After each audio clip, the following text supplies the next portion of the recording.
If you're a longtime Motor Week viewer, you've probably seen us drive plenty of Italian exotics over the years, but rarely have they had only two wheels.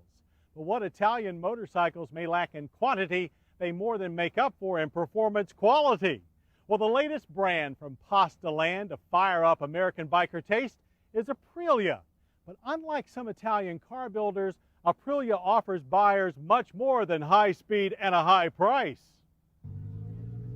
That's not to say that Aprilia doesn't build some fast, expensive motorcycles. This is a company that has built its reputation on racing, winning 8 world titles in the last 10 years.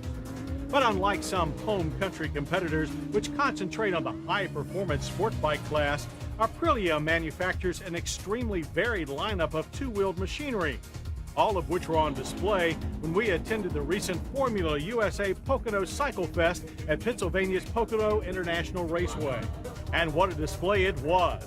Both street and competition models were on show, with the competition models ranging from international superbike ace Troy Corser's fire-breathing world superbike machine to the diminutive RS250, an out-of-the-box 250cc two-stroke Grand Prix bike that you can buy today and race tomorrow.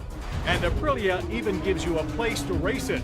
The company sponsors the one-make Aprilia Challenge Cup, which is part of the excellent Formula USA National Road Race Series.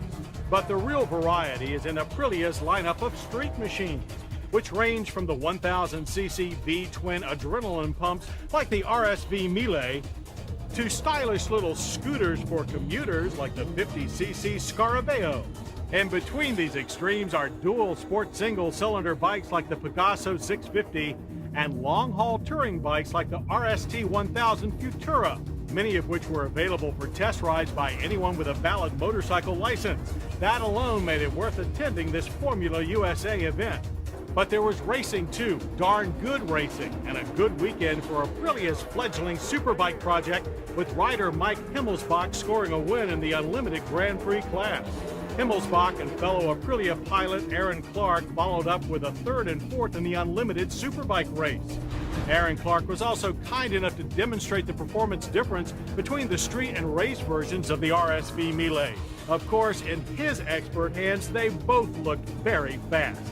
So we decided to try out the RSV Mille on home ground, and were we ever impressed? Of course, who wouldn't be, with a super stiff box section aluminum frame, fully adjustable 43mm inverted front forks, a fully adjustable Sachs rear shock linked to an exquisite aluminum swing arm, massive Brembo brakes with 4-piston calipers and stainless steel lines, and best of all, a 998cc fuel-injected V-twin engine that packs more punch than a B-52, but which, along with a slick 6-speed transmission and hydraulic clutch, displays a level of refinement far beyond what we normally expect from Italian machinery. For a price of $13,499, it's also more expensive than some sporting motorcycles, but offers the same thrills for a lot less money than a Ferrari.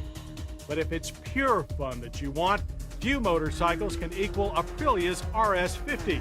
It looks like a standard sport bike, albeit a very compact one on the outside, with a twin-beam aluminum frame, disc brakes, 35mm front forks, and a single-shock rear end. But inside is tucked a tiny liquid-cooled 50cc two-stroke engine. With only a few horsepower on tap, you have to really work the throttle and 6-speed gearbox, which when combined with a weight of only 195 pounds and real sport bike handling, means that this mini GP bike for the street provides more giggles per mile than a 100 horsepower superbike, without breaking any speed limits. And with a price of only $3,549, it's a toy that almost any big kid can afford.